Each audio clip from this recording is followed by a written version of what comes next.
それどうも。さて今回もやっていきますか。ローストビーフっぽい季節になりましたよね。やっぱりお肉食べたいですからね。そんなわけで今回はローストビーフを作っていこうと思います。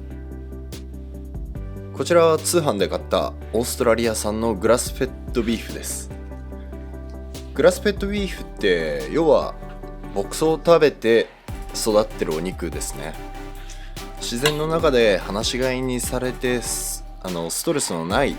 環境下で育ってるので、肉の質が非常にいいのが特徴です。具体的に言うと、広大な土地で適度に運動をして育ってるので、程よく引き締まった肉質になってて、脂が少なくて赤身が多いんですよね。なので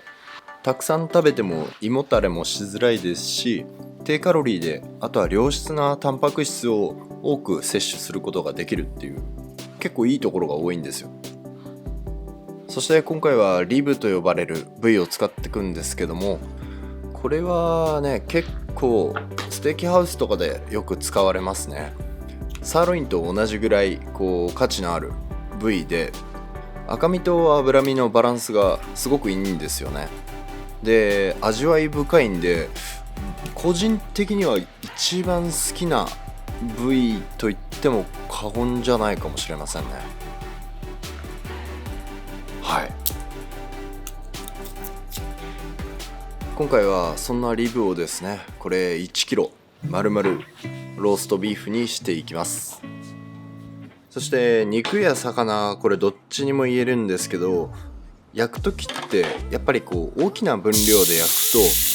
味がしっかりと感じられて美味しいんですよね。一人前とかにカットした方が使い勝手もいいし火も入りやすいんですけど、その分味がね逃げやすいというか、そういった側面もあったりします。そしてまずは鉄のフライパンを用意して表面をしっかり香ばしく焼き固めていきます。焼き固めるっていうよりもどっちかっていうと香ばしい香りを移すっていう方が正しいかもしれませんね。温度は結構高いので、だいたい各面30秒くらいですかね、焼き色をつけます。そして肉が焼き上がったら余分な油は拭き取ってバターを加えます。程よく香ばしい香りがついてきたらニンニクと、あとローズマリー、タイム、これを加えて、セロリは余ってたので香り足しに付け加えました。それを先ほど焼き上がったローストビーフにかけます。粗熱が取れたらですね、ジップロックの袋もしくは、真空包装機の袋の中にこれらをすべて入れていきます。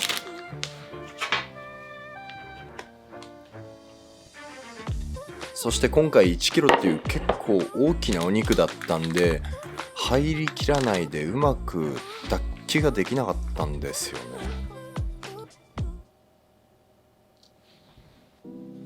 ね。そしてちょっと焦ったんですけど、たまたまソース用のポット、こういったちょっと背の高いポットがあったんで、それがうまいことはまったんでしっかりと脱気できました。いやほんとね、これはちょっと焦りましたね。ここからは弱火で、温度は56度から60度、基本的にこれらの温度帯をキープしてゆっくり低温調理していきます。時間は2時間です。 500g とかであればもしかしたら1時間半ぐらいでもいい感じに仕上がるかもしれません。そこは単純に割る2じゃないと思うんですよね、時間としては。そして今回は低温調理っていうやり方でやりますけど、他にも焼き方、火の入れ方っていうのはたくさんあって、フライパンでそのまま火入れていくやり方もありますし、オーブンを使ってシンプルにローストするやり方もあります。僕がレシピ本で紹介させていただいてるのはフライパンで火を入れていく方法なので、それも興味あったらぜひ見てみてください。ただこれだけ今回ぐらい大きいお肉になってくるとちょっとフライパンだけで火を入れるのは効率が悪いんで、そういった時はオーブン低い温度で火を入れたり、今回みたいに低温調理で入れてった方が効率がいいと思います。それで低温調理の場合は、今回は鍋とお湯、その中にお湯を張ってやりますけど、炊飯器でもできなくはないですね。炊飯器の中に収まる肉のサイズにして保温ボタンを押せば同じような感じにはできると思うんですけど、炊飯器の保温ボタンの温度って結構高いんですよね。多分70度ぐらいじゃないかな。それでそのあたりの温度帯って肉がこう硬くなり始めるんですよね。肉のタンパク質から旨味であったり肉汁が逃げ出し始めるんで、よりしっとり美味しく仕上げたいっていうのであれば、やはりこれぐらい56度とか60度の温度を管理できる状態にした方がいいと思います。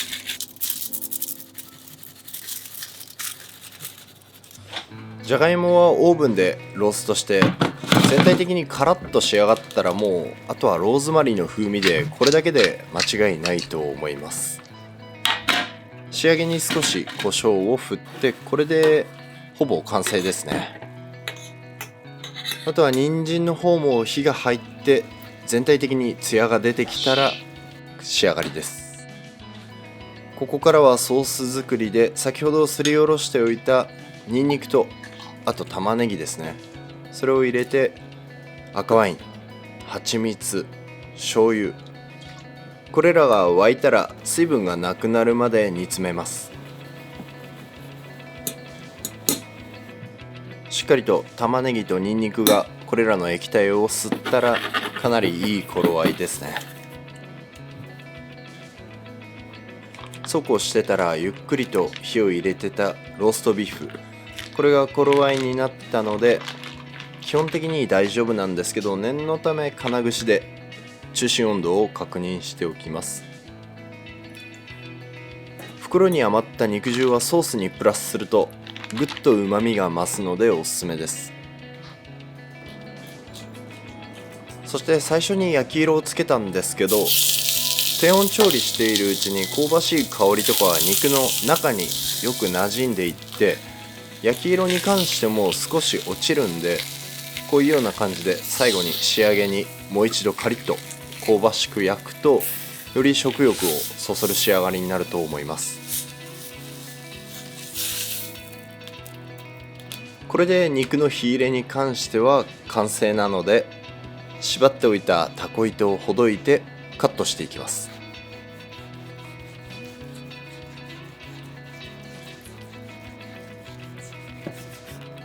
いい感じじゃない。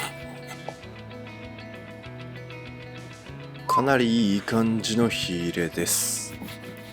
完璧ですよねこれね。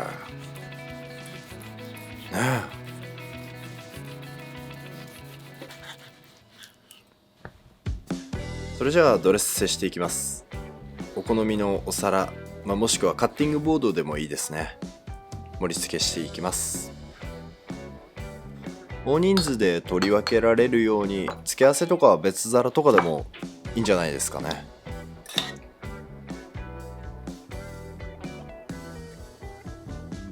ボナペティ。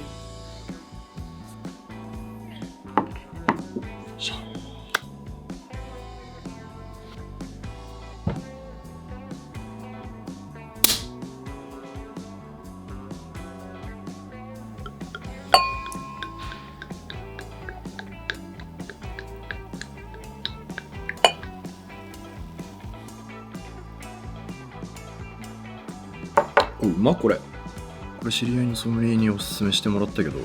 すごいうまいな。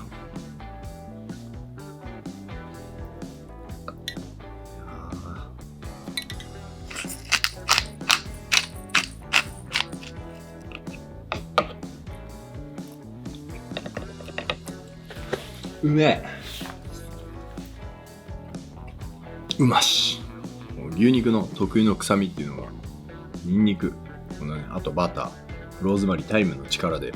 いい方の風味になってる。牛肉はね、優しく火入れてるんで肉汁もとどまっててすごいしっとりしてる。味も力強い。これがね、これですよ。ローストビーフって。付け合わせもうまい。牛肉をさらにこのローストビーフ引き立てる感じが。